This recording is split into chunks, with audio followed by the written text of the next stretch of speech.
This program is for discussion purpose only. Business Plus TV or any of our anchor does not bear any responsibility or liability towards the content.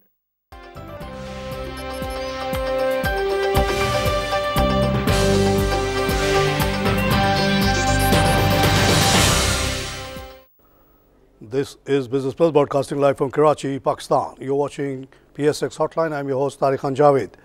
नाज़रीन, जो फरवरी के महीने में एक optimism create हुई थी कि पाकिस्तान मार्केट डिफाई कर रहा है तमाम इंटरनेशनल ट्रेंड्स को, वो आज हमारी वो तो टूट गई। इसकी वजह ये हुई कि एशिया की भी मार्केट्स नेगेटिव बंद हुई हैं। बॉम्बे की बंद हुई 227 माइनस, उसी का इम्पैक्ट यहाँ पे आया है। और भी फैक्टर्स होंगे, लेकिन बहरहाल हमने कुछ दिन अच्छे देखे against the trend, world wide trend. और तेल की कीमत का जहाँ तक ताल्लुक़ है, ये बहुत ज़्यादा फ्लक्चुएट कर रहा है, कभी 33 पे जाता है। रात को जब ये अखबार की क्लोजिंग हुई होगी उस वक्त शायद 33.50 का था, और अब जो हम रेट देख रहे हैं वो 30.50 का है। तो ड्यूरिंग द 24 आवर्स काफ़ी ऊपर उतार चढ़ाव होता है। इसी का नतीजा है कि आज हमारे यहाँ 262 माइनस पे चली गई मार्केट, 32,444 पे आ गई। KC 30 जो है -160, 18,963। ऑल शेयर्स में -143, 22,608। वॉल्यूम जो है 148 रहे। Advancing company 89, declining 210, unchanged 11। Total 310 companies में काम हुआ है। PIA वॉल्यूम लीडर है आज, ज़्यादा नहीं, कुछ पैसे बढ़ा हुआ है ये, और ये आपको ऑलरेडी इंडिकेट कर रहा है कि what people are thinking, investors are thinking about this share. तो 15 मिलियन का काम हो गया वहाँ पे। जहांगीर सिद्दीकी जो है इसमें 11 मिलियन का काम हुआ है। पेस में 10 मिलियन का काम हुआ। सुई नॉर्दर्न में 9.78 का काम हुआ। नेशनल बैंक में 9.5 का काम हुआ। गेनर्स में Atlas Honda 10, AKD capital 8.8, premier sugar 7.45, EFU life insurance 7.26, JWD sugar 6। Loss losers में service industry 34, Feroz sons 29, Shezan international 27, Murree बेवरी 21, चिराग पाक 16। पूरी दुनिया पर नज़र अगर डाली जाए तो सूरत हाल कुछ इस तरह से नज़र आ रही है कि कल ये जो तेल की उतार चढ़ाव है उसका इम्पैक्ट आता है तमाम इलाक़ों में, इंक्लूडिंग US।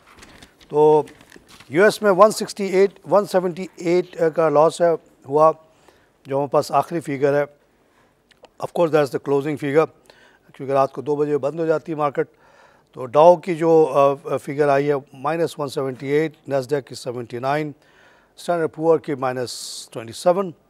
और इसी के बाद हम देखते हैं कि एशिया खुला आज, तो नीके चाइनीज़ मार्केट बहुत बुरी तरह से पिटी है आज, 5.4% गिर गई वो।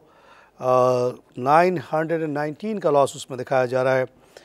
और उसके बाद हैंगसेंग में हमने देखा कि प्लस हो गई मार्केट, 105 वहाँ पे। शंघाई -18, और फिर सेंसेक्स जो है -227, सिंगापुर 16। तो आप विद इन एशिया आप देखें कि मुख्तलिफ ट्रेंड्स हैं, मुख्तलिफ उनके अपनी डोमेस्टिक रीजन्स भी ऑफ कोर्स प्ले करती हैं। ऑयल की कीमत जो अभी दी गई थोड़ा देर पहले, उसमें दिखाया है 30.46, और इसमें लॉस दिखाया जा रहा है 2.84 का। यूरोप की जो मार्केट अभी खुली हुई है उसमें पॉजिटिव ट्रेंड नेगेटिव मिक्स है। FTSE में 100 में 32 प्लस, डेक्स में +17, कैक में +2, FTSE MIB छोड़ें इसको, IBEX 35 में 35 प्लस है। और इस तरह से हम देखते हैं कि तेल की कीमत ऊपर नीचे होती रहती है, ये मार्केट्स भी ऊपर नीचे होती रहती हैं। ऑफ कोर्स डोमेस्टिक फैक्टर्स भी बहुत सारे होते हैं। हमारे साथ मौजूद हैं तारिक हाशमी साहब, एक वेल नोन एनालिस्ट, और इनसे हम पूछते हैं कि उनके ख्याल में मार्केट में क्या हो रहा है। Tariq sahab, welcome to the show. Thank you Tariq sahab for having me जी। साहब, ये हमने देखा कि फरवरी आते ही बड़ी यहाँ हमने ट्रेंड को तोड़ा, दुनिया भर के जो लिंकेजेस थे तोड़ दिए। ना ऑयल से गिर रही थी मार्केट, ना दुनिया भर के गिरने से गिर रही थी, लेकिन आज हमने ऑलमोस्ट बॉम्बे को फॉलो किया है इन डिक्लाइन।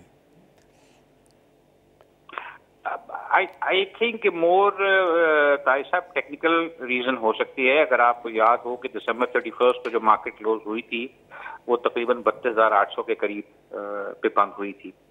तो वो आई थिंक अगर आप टेक्निकल एनालिस्ट से पूछेंगे तो यहाँ पे एक नेचुरल रेजिस्टेंस लेवल था कि इस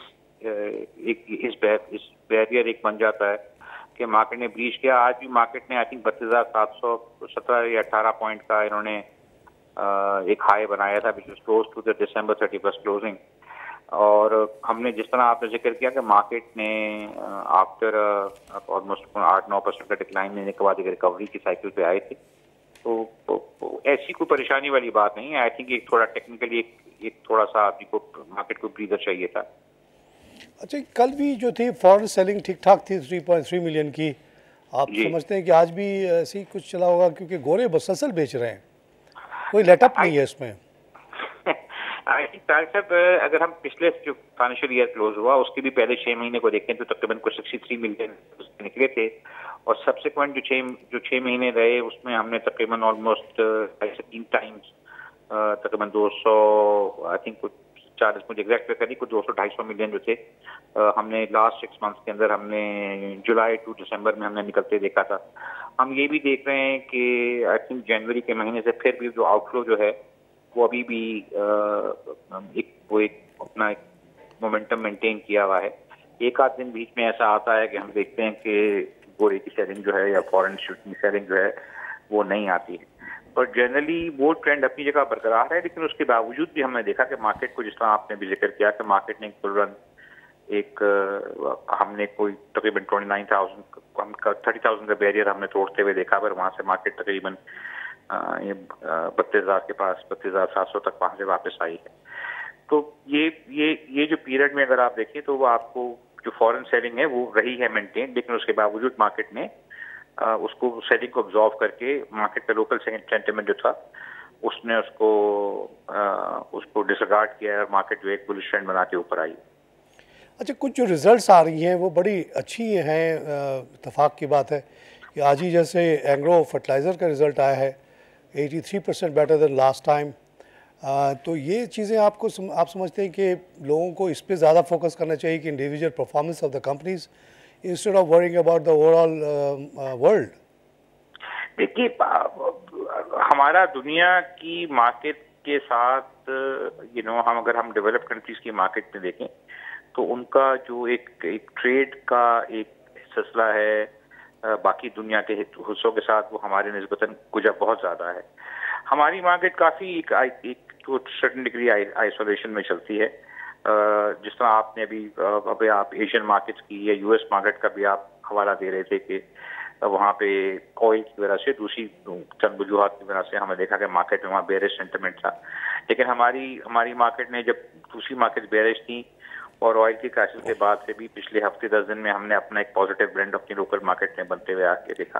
तो आप तो सम डिग्री सेंटिमेंट जरूर अफेक्ट करता है, बट मार्केट का आपने बड़ी एक इम्पोर्टेंट पॉइंट का हाईलाइट किया कि रिजल्ट सीजन जो है वो वापस आ गया है। एंड जो अभी तक रिजल्ट्स आए हैं कॉर्पोरेट सेक्टर से वो बहुत अच्छे रिजल्ट आ रहे हैं। एक्सेप्शनली वेल 83% इंक्रीज, उससे पहले हमने और भी देखा 58% इंक्रीज, किसी में 60% इंक्रीज। हमने बैंकिंग सेक्टर में देखा कि बैंकिंग सेक्टर की कंपनियों ने भी अच्छे डिविडेंड पे आउट किए हैं। फर्टिलाइजर सेक्टर में कुछ जो रिजल्ट आए हैं उनके पे आउट भी अच्छे हैं, उनकी ग्रोथ भी अच्छी है। अभी कुछ ऑटो सेक्टर के या दूसरे आपके फार्मा के या दूसरे स्टील सेक्टर के जो है आपके अभी तो काफी रिजल्ट का सीजन बाकी है। तो आई थिंक कि थोड़ा सा अगर बाजार यहाँ सांस ले रहा है और तो इसमें कोई ऐसी कोई बात नहीं है। मार्केट आगे अच्छी लगती है यहाँ से। तारिक साहब, एक जो मैंने वो पढ़े जापान की closing 5.4% decline in one day 919, इसकी कोई खास वजह जापान में कुछ हुआ है? उनके कुछ नंबर्स जो आई थिंक मुझे I don't closely that follow कि जापानीज मार्केट में क्या हो रहा है, लेकिन आई थिंक जहाँ तक याद पड़ता है कि उनके अपने कुछ रिजर्व्स के या कोई इस तरह के कोई नंबर्स का कोई ऐसा था। I can't recall right now कि कुछ ऐसा था, but I think हमारी जापान की मार्केट का हमसे कोई खास वो सेंटिमेंट है नहीं। तो आई थिंक उनकी मार्केट जो है उनके अपने फंडामेंटल्स हैं, हमारे फंडामेंटल्स में मूव कर रही है। सर, जापान के बारे में हमें ये तो पता है कि वहाँ सारे लोग बूढ़े हो गए और इनफैक्ट दिस इकोनॉमी इज यहाँ बहस करें कि 4.5% ग्रोथ होगा या 5 होगा और इंडिया 7.8 की बात कर रहा है, वो तो -2 वाला की बात कर रहे हैं जनाब, रिसेशन चला गया हो। growth is in negative now.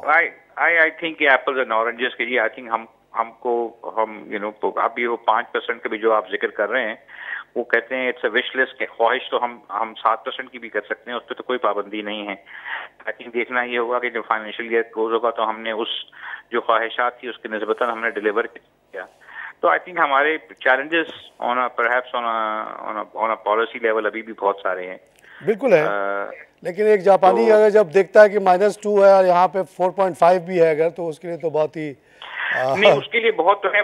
I think आपको थोड़ा सा देखिए, वो दो जो हमारे यहाँ जो भी मार्केट में इन्वेस्ट करने आता है, उस दो चीजों का ख्याल रखना पड़ता है। अगर हम 2015 का जो ईयर क्लोज हुआ, हमने मुश्किल से 2.25% की हमने उसमें ग्रोथ दिखाई, लेकिन अगर आप उस 2.25% के ऊपर पर्टिकुलरली उस इन्वेस्टर को जो कि डॉलर करा के आया और फिर डॉलर कन्वर्ट करा के लेके जाएगा, तो उसको अपनी करेंसी की कंसिडरेशन भी जो करेंसी वैल्यू हो जाती है, उसको भी अकाउंट फॉर करना पड़ता है हमारी मार्केट की ग्रोथ के साथ। तो अगर तो 2015 में कोई साहब आए थे और उन्होंने उनकी करेंसी की डिवैल्यूएशन जो है वो 2% से ज्यादा हो गई, तो वो नेट लॉस में गए। हम इंडेक्स की बात कर रहे हैं। आई थिंक सेक्टर वाइज तो कंपनीज ने बहुत अच्छी परफॉर्मेंस दी है, लेकिन ये है कि फॉरेन इन्वेस्टर को अपना वो करेंसी रिस्क भी लेता है जब वो पाकिस्तान में आता है। तो हम सिर्फ इंडेक्स को देख के उस पर नहीं चल सकते। वो ऑब्वियसली अगर वो आके उसको वो अपना अगर करेंसी रिस्क को कवर करके अगर उसको ग्रोथ मिलती है, तो डेफिनेटली दैट इज व्हाई कि फ्रंटियर मार्केट के अंदर आके फिर लोग इन्वेस्ट करते हैं। आजमी साहब, 2012 से लेके हमने तो कई साल 50% भी तो दिया है इन गोरों को। एब्सोल्युटली। और अगर इस दफा 2 इनको लॉस हुआ है, 2 आया भी है, तो ये प्लस आया ना, बाकी मार्केट में तो नेगेटिव लेके गए ये, currency loss plus market loss. नहीं, आप relatively we are better off. अच्छा सर, आप बताइएगा कि आपने बड़ी अच्छी बात कह दी कि इतना घबराने की कोई बात नहीं। हमने पिछले दिनों काफ़ी इंक्रीज़ देखा, उसमें से थोड़ी सी कटौती हो गई, और ये हो सकता है कि रेजिस्टेंस था 32,800 का, तो चले इसको मान लेते हैं। अब आपकी क्या एडवाइस होगी इन्वेस्टर्स को, which sectors they should look at, what kind of investment they should do? देखिए, आई थिंक आप अगर अपने इर्द गिर्द नजर डालें तो आई थिंक अगर हम ये इकोनॉमिक कॉरिडोर की बात कर लें, तो आपको सीमेंट और स्टील के दो ऐसे जो सेक्टर्स हैं जो आपको अट्रैक्टिव नज़र आते हैं। ऑटो का सेक्टर अट्रैक्टिव नज़र आता है। हिस्टोरिकली एग्रीकल्चर, हमारे चूँकि एग्री बेस्ड इकोनॉमी है, तो ग्रेटर एक्सटेंट हम फर्टिलाइजर कंपनीज को भी उसमें हम देखते हैं, और आपने भी अर्ज किया कि एंग्रो पे बड़े अच्छे रिजल्ट आए। हालांकि आज से कोई महीना पहले कुछ एक्सपेक्टेशन हम सुन रहे थे कि परहैप्स कि जी फर्टिलाइजर सेक्टर जो है उसकी परफॉर्मेंस सबड्यूड रहेगी, लेकिन उसके बावजूद एंग्रो का बड़ा अच्छा रिजल्ट आया है। फार्मास्यूटिकल सेक्टर जो है हमारे यहाँ, उसमें भी हमने देखा हिस्टोरिकली उन्होंने बड़े अच्छे रिटर्न्स दिए हैं। बैंकिंग सेक्टर की कुछ चंद कंपनियों के अच्छे रिजल्ट आए हैं। तो I think across the board selected आपके ब्लू चिप कंपनीज जो हैं, they will continue to perform. और मेरा तो सिर्फ ख्याल ये है कि थोड़ा सा हम बार बार यही कहते हैं कि इक्विटी को अगर आप थोड़ा सा लंबा होराइजन पे 1 साल 2 साल के या 3 साल पे रख के देखें, तो आपको कंपेरेबल इन्वेस्टमेंट एवरेज मुकाबले में ये में बेशक थोड़ा सा रिस्क ज़्यादा है, लेकिन आपको उसका रिवॉर्ड भी सबसे ज़्यादा मिलता है।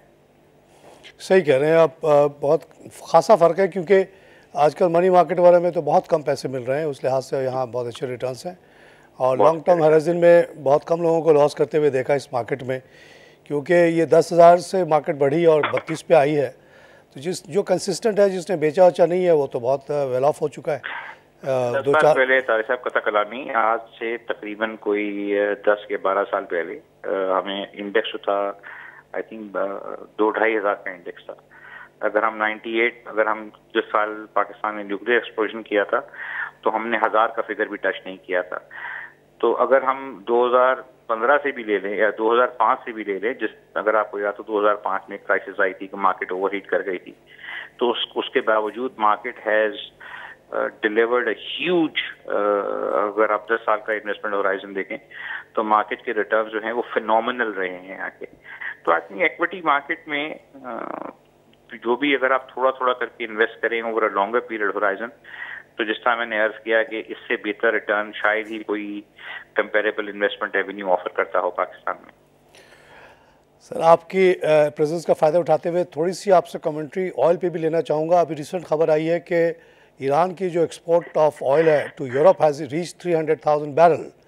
तो जो हम लोग सोच रहे थे कि ईरान को अभी आते आते वक्त लगेगा और ये होगा, वो तो ऑलरेडी हो गया, प्लस वो इराक के ज़रिए से तो पहले भी एक्सपोर्ट कर रहा था। आई थिंक डिफरेंट स्पेकुलेशन बहुत रही है ताहिर साहब, यू आर एब्सोल्युटली करेक्ट। और हमने ऑयल की प्राइसेस के अंदर, जिस तरह अभी आप भी जिक्र कर रहे थे कि अगर हम आके देखें कि बहुत वॉलेटिलिटी रही है, हमने मार्केट को 5-6% ऑन अ डेली बेसिस पर हमने ऊपर नीचे भी देखा है कि हमने मार्केट को नीचे अगर हम देखें कि तकरीबन कोई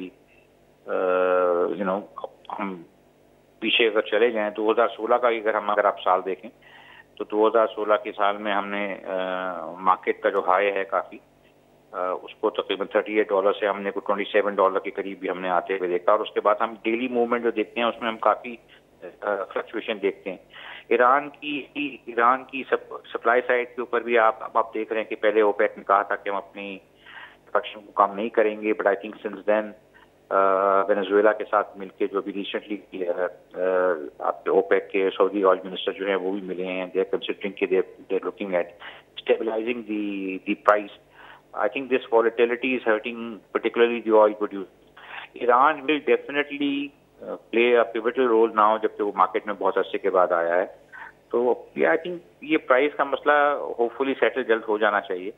और लेकिन ये है कि जब तक नहीं होता तो आपको ये लो ऑयल प्राइसेस जो है पाकिस्तान के लिए एक बहुत बड़ा बोनस के सूरत में सामने आ रहे हैं। अच्छा हाशमी साहब, उसका क्या हुआ जो रशिया को कोलैबोरेट करना चाह रहा था, रशिया को शामिल कर रहे थे ओपेक वाले कि जो है मिलके हम 5% कट करें सब मिलके, उस पर कोई खबर है लेटेस्ट? अभी उस पर ऐसा अभी उसको फर्दर डेवलपमेंट तो मैंने आपसे जिस तरह अर्ज किया कि जी आई थिंक वेनेजुएला और सऊदी का ये जो आपके सऊदी मिनिस्टर ऑयल मिनिस्टर से उनकी तो मीटिंग का जिक्र सुनने में आया है। अभी बिकॉज सबका मसला एक यही है कि जितनी ऑयल प्रोड्यूसिंग कंट्रीज हैं उनके सबके जो बजट जो इतनी प्राइस गिर गई है कि वो अपना रिजर्व्स खाना शुरू हो गए हैं। आई थिंक हम रिसेंटली सऊदी रिजर्व्स की बात कर रहे थे कि बिफोर द प्राइसेस ने जब ये रॉक बॉटम हिट किया है कि उनके कोई $800 बिलियन के रिजर्व थे जो कि शायद परहैप्स आधे रह गए हैं और ये सस्टेनेबल मॉडल नहीं है उनके लिए। तो कोई प्राइस में आएगी तो क्या it's a complex, I think ये प्राइसिंग की जो चीज़ है it's a very complex game. इसमें पॉलिटिक्स भी शामिल है, थोड़ी सप्लाई साइड और सब डिमांड सप्लाई के इश्यूज भी हैं, तो कॉम्प्लेक्स इशू है। हमारे हक में तो जितनी ऑयल प्राइसेस नीचे रही हैं, मैंने कहा कि जी हमको एक ह्यूज बेनिफिट हमको इसका मिल रहा है और ये जितनी देर मैक्सिमाइज हम इसको कर सकते हैं हमें चाहिए कि हम इसका फ़ायदा उठा लें। हाशमी साहब, रशिया सबसे बड़ा प्रोड्यूसर 10 मिलियन का, और उसके एक खबर जो मैंने पढ़ी थी वो साइड लाइन में थी उसी रिपोर्ट्स में जब ये बात हो रही थी कि उनके एनर्जी मिनिस्टर बात कर रहे हैं, पुतिन का एक उसमें वो था कि जी पुतिन ने कहा है कि ये रशिया के लिए जो ऑयल फील्ड्स को बंद करना बहुत मुश्किल है बिकॉज वो बड़े ठंडे इलाकों में लोकेटेड हैं, ख़ासतौर से आजकल। तो यहाँ पे एक हमें सॉर्ट ऑफ फिज़िकल हैंडीकैप भी नज़र आता है जिस पे ये प्रॉब्लम है, शायद इसीलिए बात आगे नहीं बढ़ रही हो। नहीं, देखिए मेरी बात सुनिए, आई थिंक कि उनका जो टेंड्रा में उनके नॉर्थ रीजन के अंदर आके जो उनके ऑयल के और गैस की फील्ड है, Russia extracts oil in a very harsh environment के अंदर आके, तो आई थिंक बंद करना इट्स थ्योरेटिकली वो कैप करने के लिए बात वही है कि आपकी एक्सट्रैक्शन की उनकी कॉस्ट कितनी आ रही है। और वो उसने यही कहा था कि जैसे कि गल्फ के गर्म पानियों में जो तेल है उसको बंद करना बड़ा आसान है, and that's not true for the Russian fields. जैसे अगर आपने कहा तुंद्रा का जिक्र किया, हमेशा ही ठंडक होती है वहाँ पे। देखिए ऑयल आई थिंक टेम्परेचर जो है उसको बंद करना आसान है। आई डोंट नो टेक्निकली उन्होंने पुतिन साहब किस पर्टिकुलर रेफरेंस से बात कर रहे थे, वो टेक्नोलॉजी के इशू के साथ टेक्नोलॉजी के हिसाब से उन्होंने कहा था कि अगर हमारी ख्वाहिश हो भी और होनी चाहिए कि जो हालात उनके भी बहुत बुरे हो गए, मगर वो कर नहीं पाएंगे बिकॉज ऑफ दिस हैंडीकैप। तो इसका मतलब है कि तो सप्लाई फिर उनको सप्लाई मेंटेन करनी पड़ेगी और ये प्राइस का एक इशू है ये फिर हम यहीं पे देखेंगे उसको आके। तो actually that works to our advantage. मैंने आप तो कह रहे कि मैं भी यही कहता हूँ, मैं तो दुआ मांगता था अल्लाह से सुबह की नमाज में, या अल्लाह $20 का तेल कर दे, और उसके करीब आ गया था, फिर ऊपर चला गया। इंशाल्लाह तकरीबन हो ही गया था। तारिक साहब बहुत शुक्रिया आपके एड्रेसेस का, हमेशा आपसे कुछ ना कुछ सीखते ही हैं। और तारिक हाशमी साहब बहुत एक्सपीरियंस्ड प्रोफेशनल है, बैंकर हैं और मार्केट पे बड़ी गहरी नज़र इनकी है तमाम इश्यूज़ पे। नाज़रीन यहाँ पे लूँगा एक छोटी सी ब्रेक।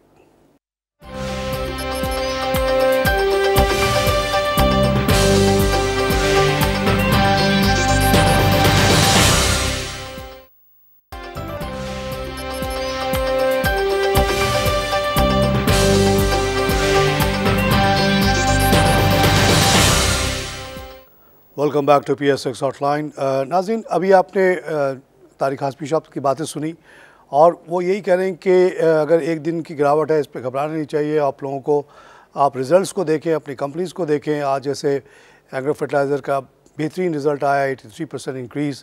और इसकी जो अब अगर मैं मल्टीपल ऑफ 10 की तरफ बात करूँ तो क्योंकि अब 11 रुपये 30 पैसे का वो आ गया EPS, तो इसकी वैल्यू पहले से काफ़ी इम्प्रूव हो सकती है क्योंकि 8 रुपये कुछ का भी पिछला EPS था। बहुत बड़ी इम्प्रूवमेंट है और 3 रुपये का उन्होंने वो भी डिविडेंड भी दे दिया है। तो आपको अपनी अपनी कंपनीज़ के ऊपर ध्यान देना चाहिए। पूरी दुनिया में क्या हो रहा है उसका तारिक हाशमी साहब ने कहा कि हमारी मईशत जो है इतनी ज़्यादा इंटीग्रेटेड नहीं है वर्ल्ड से। मिसाल के तौर पे आप देख लें हांगकॉन्ग को देख लें या सिंगापुर को देख लें, ऑलमोस्ट 85% वो वर्ल्ड मार्केट से लिंक्ड अप है क्योंकि सारा उनका इकॉनमी क्या है, बनाते हैं एक्सपोर्ट करते हैं। हमारे 15% जो है ना लिंकेज है इंटरनेशनल मार्केट से। 85% हमारी मईशत खुद चलती है। एंग्रो जो बनाता है फर्टिलाइज़र वो कौन ख़रीदता है? दुनिया से उसका क्या ताल्लुक़ है? कोई भी ताल्लुक़ नहीं है। हमारे फार्मर्स को ज़रूरत है वो ख़रीदते हैं। तो हमें अपनी अपनी कंपनीज़ पे देखना चाहिए। अभी पिछले तमाम रिज़ल्ट जो आए हैं मोर दैन एक्सपेक्टेशन आए हैं और हमें बहुत खुश होना चाहिए कि हम पाकिस्तान में हैं, हमारी कंपनीज़ अच्छा कर रही हैं, हमारे शेयर्स अच्छा कर रहे हैं। गवर्नमेंट की पॉलिसीज़ बहुत सारी गलत हैं जिसकी हम निशानदेही करते रहते हैं। अगर वो भी ठीक हो जाए तो पाकिस्तान के लिए इतना बड़ा मौका है ये एक ज़बरदस्त इकनॉमिक बूम का। अगर जैसा कि मैंने लिंक्डइन के अपने आर्टिकल में कहा कि गवर्नमेंट को मार्केट फोर्सेस में इंटरफेयर बिल्कुल नहीं करना चाहिए और वो बिल्कुल इन चीज़ों से अलग हो जाए, ना किसी कमोडिटी को ज़्यादा सपोर्ट करें, ना उसको गिराएं, ना स्टेट ड्यूटीज़ लगा के उसको डिस्टॉर्ट करें मार्केट को। और साथ साथ मैंने डिमांड किया है कि as a citizen of Pakistan मैं डिमांड करता हूँ कि जितने टैक्सेस लगाए हुए हैं आपने गैस पे, बिजली पे और ऑयल पे, उसको ज़ीरो ग्रेड करें, एकदम ख़त्म कर दें। एक भी पैसा इन चीज़ों से कमाना हराम डिक्लेयर कर दें ताकि इनकी कीमतें बहुत नीचे आएँ और हम फिर से कम्पिटिटिव हो जाएँ बांग्लादेश से, इंडिया से और दुनिया के तमाम लोगों के साथ साथ। इससे हमारे जो लोग हैं उनकी हालत बहुत बेहतर हो जाएगी। जिस कीमत पे इस वक्त गैस दुनिया में मिल रहा है, अमेरिका में मिल रहा है सिर्फ 2.11 सेंट, यानी 211 रुपये में आप 1 मिलियन MMCFD गैस मंगा सकते हैं अमेरिका से। इस वक्त वो बेचारा तेल गैस लेके बैठा हुआ, ख़रीदने वाला उसके पास कोई नहीं है। अगर वो उसको मादा शक्ल में कन्वर्ट करके सो कॉल LNG बना के हमें भेज दे तो मेरे ख्याल में $4 पे बेच सकता है।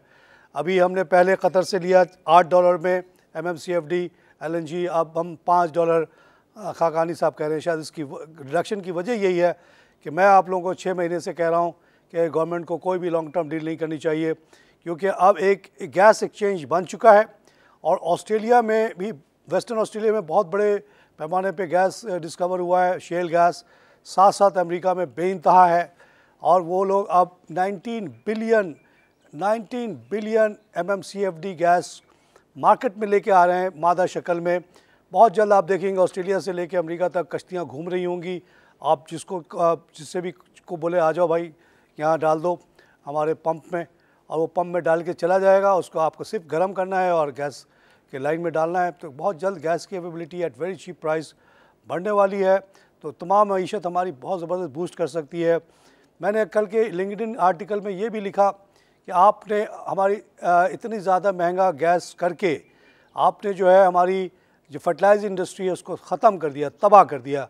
आज अगर आप टैरिफ बैरियर हटा दें तो हमारी तमाम फर्टिलाइज़र कंपनियाँ बंद हो जाएंगी क्योंकि इम्पोर्टेड फर्टिलाइज़र जो है $228 का हो गया है और आपकी जो फर्टिलाइज़र बहुत महंगा है। एज ए फार्मर मैं डिमांड कर सकता हूँ, उससे मुझे आप कोई अनपेट्रियोटिक खिताब नहीं दे सकते कि आई डोंट केयर कि मैं फातिमा फर्टिलाइज़र का खाद इस्तेमाल करूं या एफएफसी का या इंपोर्टेड, एज लॉन्ग एज मुझे खाद सस्ता मिले और मैं इंडिया वाले से कम्पीट कर सकूं। इंडिया इतनी ज़बरदस्त सब्सिडी देता है खाद के ऊपर कि वहाँ खाद जो है सिर्फ 350 रुपये में मिलता है। उसको कन्वर्ट करें पाकिस्तान रुपीज़ में भी तभी 500 का हुआ, हमारे यहाँ 1200 का इस वक्त दिया जा रहा है। हमारा फार्मर कैसे कम्पीट करेगा? एक बॉर्डर लाइन ही तो है, उधर अगर इतनी सस्ती चीज़ है तो हमारे यहाँ कैसे हम हमारे फार्मर्स कम्पीट कर सकते हैं? स्मगलिंग को कोई रोक नहीं सका। पठानकोट का जो इंसिडेंस हो उससे साबित हुआ कि अफ़गानिस्तान से हेरोइन वगैरह मंशियात निकलती हैं, अब पाकिस्तान के बॉर्डर के ऊपर से फेंक देते हैं, दूसरी तरफ उनके पूरा लिंकेजेस हैं, फिर वो लेके आगे बढ़ते हैं। तो ये सारा रूट्स तो बने हुए हैं, टनल बना लेते हैं अंडर दी फेंस। तो फेंस जो इंडिया ने लगाया और अपने आप को महफूज समझता है, बेकार है। जिसको आना है वो नीचे से या ऊपर से आ ही जाएगा। हमारा वो जो था बजरंग भाई जो था वो आ गया था नीचे से, तो और स्मगलर्स और टेररिस्ट को आना क्या मुश्किल है। बहरहाल कहने का मतलब ये है कि अगर हम अपनी एनर्जी कॉस्ट को कम रखें तभी हमारी इंडस्ट्री चल सकती है। उसके लिए बहुत ज़रूरी है कि 600 बिलियन जो अभी हम कमाते हैं टैक्सिंग द एनर्जी, उसको ज़ीरो कर दिया जाए। और ये 600 कमाने के दूसरे रास्ते जो हम लोग बताते रहते हैं, 2009 से मैंने 50 सैकड़ों शो बल्कि हज़ार हो गए होंगे शो में ये बताया कि क्या क्या टैक्सेस दुनिया भर में लगती हैं, उन सब को पाकिस्तान पे लागू किया जाए। क्यों ये अमीरों की जन्नत रहे, क्यों ना थोड़े से गरीबों का भी ख्याल कर लिया जाए यहाँ पे। तो अगर ऐसा करेंगे, अमीरों की जन्नत ख़त्म करेंगे, तो आप अमीरों से बहुत बड़ी टैक्स ले सकते हैं। उनके पास अरबों अरबों रुपए हैं, उनको अगर आप थोड़ा सा टैक्स मांग लेंगे 15-20 लाख रुपए, उनको कोई असर ही नहीं होगा। उनके लिए एक मामूली सा ख़र्चा है, लेकिन उससे जो हम गरीबों पे जो बोझ है वो ख़त्म हो सकता है। इमेजिन करें कि अगर हम सारे टैक्स हटा दें और CNG इस मुल्क में 12 रुपये का बिकना शुरू हो जाए और पेट्रोल 28 रुपये का बिकना शुरू हो जाए, तो कैसी खुशहाली आएगी यहाँ पे। साथ साथ हमारी इंडस्ट्री वाले की वाइबिलिटी कैसे बढ़ेगी। लोग कहते हैं कि जी हुकूमत कैसे चलेगी, सिंध कहता है जी 40 रुपये का कर दो, लेकिन सिंध वालों ने ये नहीं कहा कि जो हमको पेट्रोलियम डेवलपमेंट लेवी में 10 रुपये मिलते हैं हमें नहीं चाहिए। पहले सिंध KP अपने इसको तो डिनाउंस करे कि हमें नहीं चाहिए जी, माफ़ करो, ताकि 10 रुपये तो कम हो जाए, 40 रुपये की बात तो बाद में होगी। मगर कोई नहीं करता, खाली हवाई बातें करते हैं ये लोग। हुक्मरान जो है सिंसियर नहीं है, ना आम लोगों के, ना इंडस्ट्री के, ना फार्मर्स के। तो ये बड़ा मसला है इस मुल्क में, हुक्मरानियत सही नहीं है, इसी वजह से हमें प्रॉब्लम हो रही है। अदरवाइज़ आप देखते हैं तमाम रिज़ल्ट अच्छे आ रहे हैं, सब कुछ अच्छा हो रहा है। इन सब मुश्किलात के बावजूद हमारी मईशत अच्छा कर रही है। नाज़रीन, 2 खबरें बड़ी अच्छी हैं जिसको जिक्र करना बहुत ज़रूरी है। एक तो बड़ी इज़्ज़त मिली है हमें बैंकिंग साइड पे, और ये सिर्फ मेहनत का नतीजा और कुछ भी नहीं है कि क्रेडिट स्विस ने MCB को बेस्ट बैंक डिक्लेयर किया। साथ ही साथ कोई ना कोई पाकिस्तानी बैंक तो बेस्ट हो गई, कोई बड़ी बात नहीं है, लेकिन साथ ही साथ उन्होंने एशिया पैसिफिक में MCB को तीसरा अच्छा बैंक डिक्लेयर किया है, which is a very big honour. और ये क्यों हुआ? ये थका हुआ बिल्कुल बेकार सा बैंक था गवर्नमेंट के कंट्रोल में। भुट्टो साहब ने हर चीज़ को नेशनलाइज कर लिया था, ओरिजिनली आदमजी वालों का था ये। इसको जब प्राइवेटाइज़ किया गया, मंशा साहब को मिल गया। मंशा साहब being a very smart businessman, उन्होंने कॉस्ट कटिंग की, यूनियन को तोड़ा, और आज जो है उसका शेयर जो 50 रुपये में IPO हुआ था वह 200 का है। और जिन लोगों ने उनका शेयर लिया था, शेयर के बोनस के अलावा कम से कम 43 डिविडेंड चेक्स मैं देख चुका हूँ, क्योंकि मैं भी उसका शेयर होल्डर रहा। मैंने अपने तमाम ख़ानदान वालों को 5-5 हज़ार में 100 शेयर दिलाए थे। एक्सीलेंट इन्वेस्टमेंट, 2 लाख से ज़्यादा का इन्वेस्टमेंट हो गया, साथ साथ जो डिविडेंड रखा है। तो माशाल्लाह जो उसको क्रेडिट मिला MCB को बिल्कुल सही मिला है। साथ साथ एक अच्छी खबर यह है कि OGDC, इसीलिए मैं कहता हूँ कि OGDC PPL POL को आप अंडर एस्टिमेट ना करें। वो अगर प्राइस की ऑयल की और गैस की कीमत कम भी हो रही है, डिस्कवरी ज़्यादा कर लेगा, ज़्यादा मार्केट में गैस दे देगा या पेट्रोल देगा, तो फिर भी उसकी वैल्यू बढ़ जाएगी। OGDC ने बड़ी खुशखबरी सुनाई है कि जी 125 MMCFD गैस जो है इंशाअल्लाह अगले महीने वो नेशनल ग्रिड में डाल रहा है। उससे कतरे कतरे दरिया बनता है, आस्ते आस्ते हमारे यहाँ गैस की अवेलेबिलिटी बढ़ रही है। एक और अच्छी खबर है जनाब कि स्टैंडर्ड चार्टर्ड बैंक, जो कि एक मीडियम साइज़ इंटरनेशनल बैंक है, कोई बड़ा बैंक नहीं है, लेकिन शुरू से उसका फोकस जो है एशिया पे बहुत रहा है, पाकिस्तान में थ्रू आउट रहा। और पाकिस्तान में उसने ख़ास जो काम किया, जब मैं ABN AMRO में था तो स्टैंडर्ड चार्टर को मैं अपना एक गाइड बनाता था, क्योंकि हमारे ABN AMRO में यहाँ गोरे डच हुआ करते थे कंट्री मैनेजर्स, और डच बैंक ये सोचने से बड़ा उसको तकलीफ़ थी कि कोई पाकिस्तानी हेड हो सकता है। कहते पाकिस्तानी ऑनेस्ट कोई मिलता ही नहीं है। तो उससे मुझे बहुत ज़्यादा तकलीफ़ होती थी, क्योंकि मैं रीजनल हेड था। मैंने कहा फिर मुझ पे भी भरोसा नहीं करो। वो कहते नहीं नहीं, you are an exception, you are exceptionally good, but we can't trust anybody to become country head. तो नकवी साहब को उस ज़माने में मैंने बड़ी स्ट्रगल करके बनाया था, और मिसाल देता था। कोई बंगाली साहब थे जो स्टैंडर्ड चार्टर्ड के हेड थे, मैंने कहा why Standard Charter is trusting the bank to a Pakistani, why can't we. ये 80s की बात है, 86 to 92 की बात है। तो स्टैंडर्ड चार्टर का हमेशा फोकस रहा है। उन्होंने ऐलान किया है कि अब वो और ज़्यादा पाकिस्तान में काम करेंगे और अपना कारोबार डबल करेंगे। उनको मुबारक हो। एक और ख़बर है जी, crucial meeting on PSM land dispute tomorrow. ये जो पाकिस्तान स्टील मिल है, उसकी गवर्नमेंट ने कहा कि ठीक है जी, हम तो इसको नहीं चला सकते, अगर सिंध चाहे तो इसको ले ले, क्योंकि ज़मीनी इतनी महंगी है कि उसकी बहुत बड़ी वैल्यू है। आप उसको इंडस्ट्रियल एरिया बना दें, प्लॉट्स बना के बेच दें तो बहुत महंगा बिक जाएगा वो। तो अब इस पे लैंड की वैल्यूएशन पे कुछ बात चल रही है, सिंध गवर्नमेंट इसमें इन्वॉल्व है, और अगर ऐसा हो जाए तो ज़रूरत ही नहीं पड़ेगी इसको प्राइवेटाइज़ करने के। सिंध गवर्नमेंट इसको चलाए। ज़्यादातर जियाले इन्होंने ही भरे हुए हैं, पीपल्स पार्टी वालों ने। चलाएं इसको, फिर पता चलेगा। वहाँ भी ऐसे ही है जनाब, like PIA and national bank, कि जिससे एक ड्राइवर को मिलना चाहिए 10-15 हज़ार, उसको लाख लाख रुपए तनख्वाह देते हैं। यूनियन वालों ने ज़ोर ज़बरदस्ती कर के बढ़ा के बेड़ा गर्क कर दिया। ऐसे ही जो फैक्ट्री बिल होती है 1 बिलियन की, उसमें मैं बहुत सारे फैक्ट्रियाँ जानता हूँ, दुबई से लेके दमाम में हर जगह लगाई गई। 2-2.5 हज़ार आदमी भी बहुत ज़्यादा है इसके लिए, और वहाँ पे जो है 24,000 लोगों को बैठाया हुआ है, बेइंतहा तनख्वाहें दी हुई हैं, मराद दी हुई हैं, इसीलिए ये चला ही नहीं। और आजकल तो कोई प्रोडक्शन ही नहीं है, और 1.1 मिलियन कोई ऐसी कोई कैपेसिटी नहीं है जिससे कुछ भी हो, और इम्पोर्टेड आ रही हैं चीज़ें। तो देखिए MCB का क्या बनता है, ये पाकिस्तान स्टील का।